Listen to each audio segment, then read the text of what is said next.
Welcome to Charm and Circumstance. I'm your host, Ashley Morgan from Ashley Morgan Interiors. There is something about stepping outside and realizing your outdoor space, it doesn't quite invite you to stay. Maybe it's functional and maybe there's even furniture, but it doesn't feel like a place you want to settle into. In fact, maybe it feels like a project for the next weekend. And that's because there's a difference between having a patio and creating an outdoor room. Today, we are going to talk about how to design outdoor spaces that feel just as intentional and comfortable and inviting as the inside of your home. Not overcomplicated, not over designed, not the cover of the Pottery Barn catalog you just received, but thoughtfully layered. Because when an outdoor space is done well, it doesn't just extend your home, it expands your life into it. From floor plans to finishing touches, function to the feeling you get walking into a room, I'm Ashley Morgan, an interior designer with a love for beautiful living and a belief that great design should tell your story. I've spent over 20 years in the industry, and now I'm pulling back the curtain on interiors, sharing insight, inspiration, and the strategy behind well-designed spaces. Expect smart design talk, refined tips, and just the right mix of polish and personality. So pour something sweet and join me for a thoughtful conversation with a generous helping of charm and circumstance.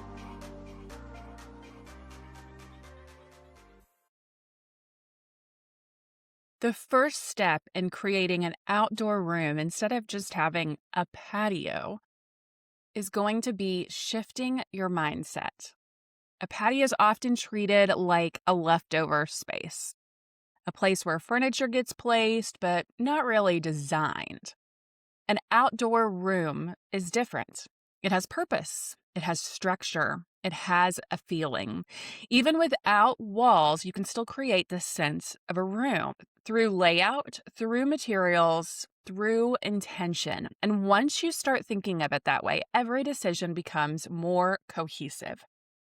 So we want to start with purpose, not more furniture. Before you buy anything, before you even think about a layout, ask yourself, what do I actually want to do out here? Is it morning coffee in the quiet or long dinners with friends? Is it an afternoon nap in the sun? Be sure to wear your sunscreen if you do that. And because the purpose of the space should shape everything that follows. Too often, people just start with furniture because it looks good in the catalog or on the showroom floor, or it was on sale, and so we've got to grab it while it's there. And you end up with a setup that looks good, but it doesn't actually fit your life. Function first, always. I actually fell victim to this in that I had a patio table out there still. I do not eat outside. And if I do, I'm totally happy to do it on the sofa and using the coffee table or the fire pit as a tabletop. I did not need that extra table and chairs out there. And I could better utilize that space with just extra seating that could be used around the fire pit or making room for a really large sofa that I can take naps on in the afternoon. These are all things that I actually will use on the patio, not that table. So you've really got to think through this so that you're not wasting space on things just because you came across it in a store. So one of the simplest ways to elevate an outdoor space is by creating zones. And this isn't just for large backyards. Even a small patio can have distinction. In fact, it's even more important. The smaller the space that you have to work with, the more important it is to have these distinct zones because you have such limited room to create these different zones. Even a small patio can have distinction. A place to sit and lounge, or a place to eat, a place to gather. When everything has a defined purpose, the space feels intentional, not crowded, not random, just thoughtfully arranged. Layout and flow matter more than you think. Once you have your zones, think about how you move through them. Where do you enter the space? Where do you naturally walk? Good design always considers flow. You don't want to squeeze between furniture. You don't want to feel like you're navigating around obstacles. You want ease. That same ease of effortless you feel in a well designed interior should exist outside too. This also plays into the flow for how your pets move on the patio. So when you let your dog out back to roam in the yard, do they have an easy path to the grass? Furthermore, if you have landscaping that you want to be able to see from inside your house, you obviously don't want patio furniture blocking that. So planning the furniture layout around each of those goals is very, very important. Next, we want to ground the space. One of the easiest ways to make an outdoor area feel like a room is to ground it. An outdoor rug instantly defines a space.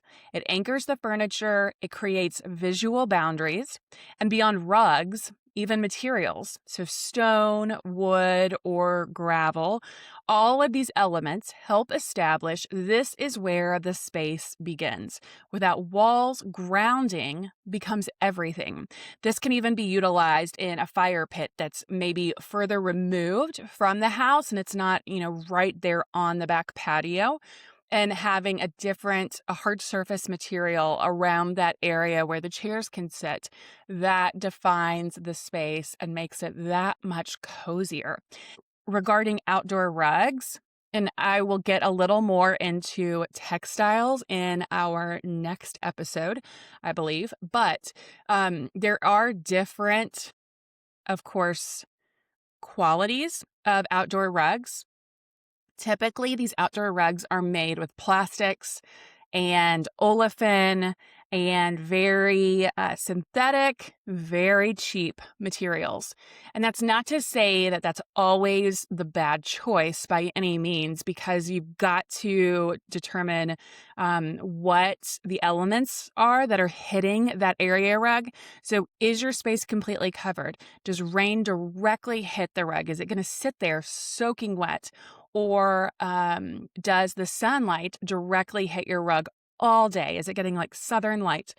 Is your rug going to end up with Kool-Aid spill all over it, or chlorine, or bleach? All of these things matter in determining what quality of area rug you should really invest in, because we don't want to just buy cheap stuff and constantly replace it. It's not good for the environment. It's not good for us. Typically, it's very unhealthy materials in the first place, but also it's just not a good investment. So choosing materials, especially outdoor rugs that can be typically power washed and cleaned right off if they start to mold or hold that moisture in, that's what they're made for, and that's what they should be capable of. So anyways, we'll get back to that in a future episode, but I just wanted to mention that now. So comfort comes first in designing that patio or outdoor room. And here's the truth. If your furniture isn't comfortable, you won't use it. Why would you? It doesn't matter how beautiful it looks. Deep seating, especially in patio furniture, supportive cushions, fabrics that feel good. These are what make people stay, because the goal isn't just to have that outdoor space, but it is to live in it. Outdoor furniture varies so much in quality and cost, of course. So really being intentional as you make those decisions in what you're spending and how well you're going to be able to take care of it and to protect it from the outdoor elements, whether it is the sun or the rain, or if you need to be able to leave it out on the patio year round and it snows where you are, like here, is the cover that you have for it going to hold up and be able to really protect that furniture for the long term. So next, we want to add plants. Plants are so much more than just decorative or the obvious for an outdoor space, but they do so much work. They are architectural. They create privacy. They define edges, they soften hard lines, and you got to think in layers. So, something tall to frame this space, then something mid height to fill it in, and then something low to ground it. Plants bring movement, texture, and life in a way that nothing else can. That's one of the beautiful things that sets aside an outdoor space from an indoor space is that you can have these beautiful potted plants sprinkled all around the furniture. And so that is what obviously sets apart an outdoor room from an interior room. All right, and then lighting is going to set the mood. Lighting is always important. I always talk about this. It is what transforms a space at night, and it's often overlooked. One overhead light is not enough. You do not want that overhead light, generally speaking, as your only light on a covered outdoor space. Layer it instead. Soft string lights overhead or lanterns at different heights. That is some ambiance right there. Maybe a small lamp or candles. And obviously, the candles can be the type that help to keep bugs away. You're not just lighting the space, you're shaping how it feels. Warm, soft light turns a patio into a place that you linger. A beautiful outdoor space still has to function in real life. That means thinking about the sun, the shade, and the weather. Where does the sun hit during the day?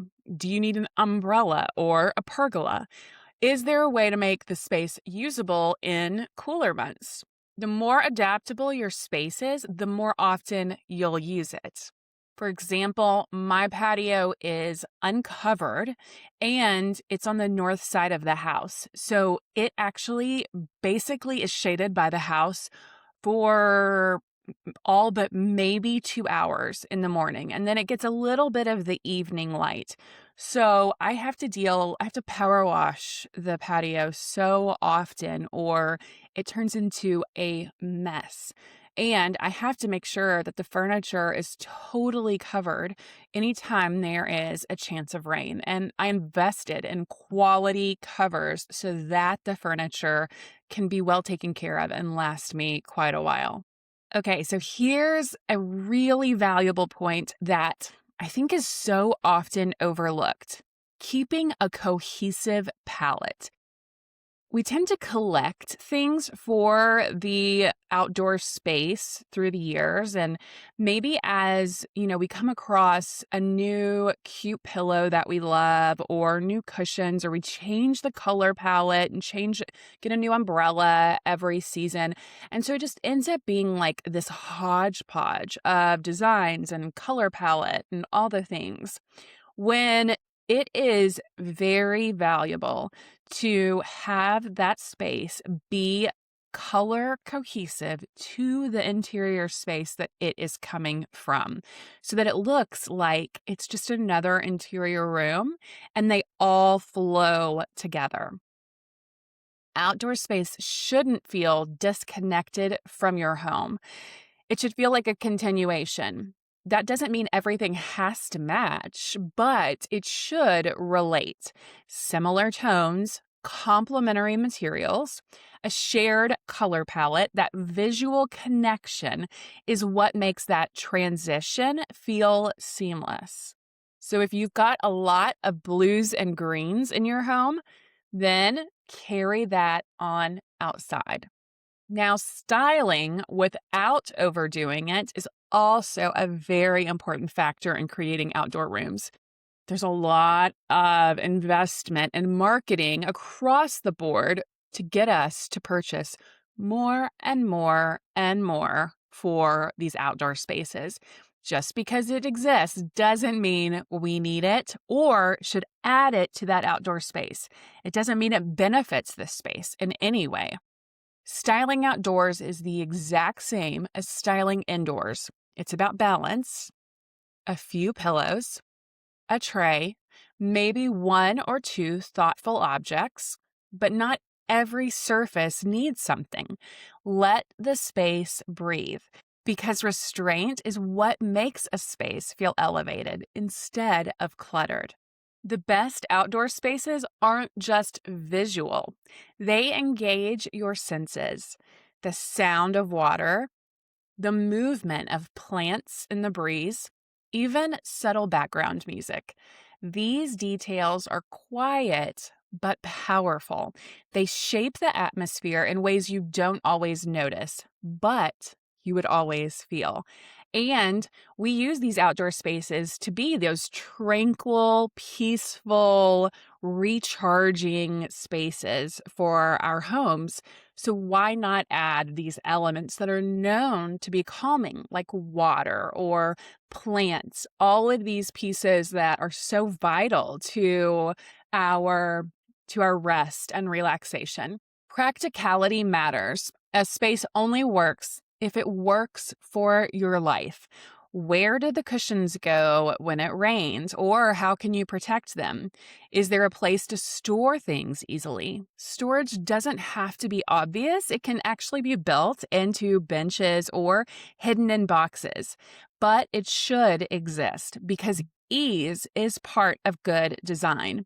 Like if you are having to cover your furniture or put the cushions away every time it rains, you need that to be an easy process. And you want to have somewhere to put those things that's right there out on the patio. So thinking through those needs is vital to really enjoying the space the most that it can be enjoyed.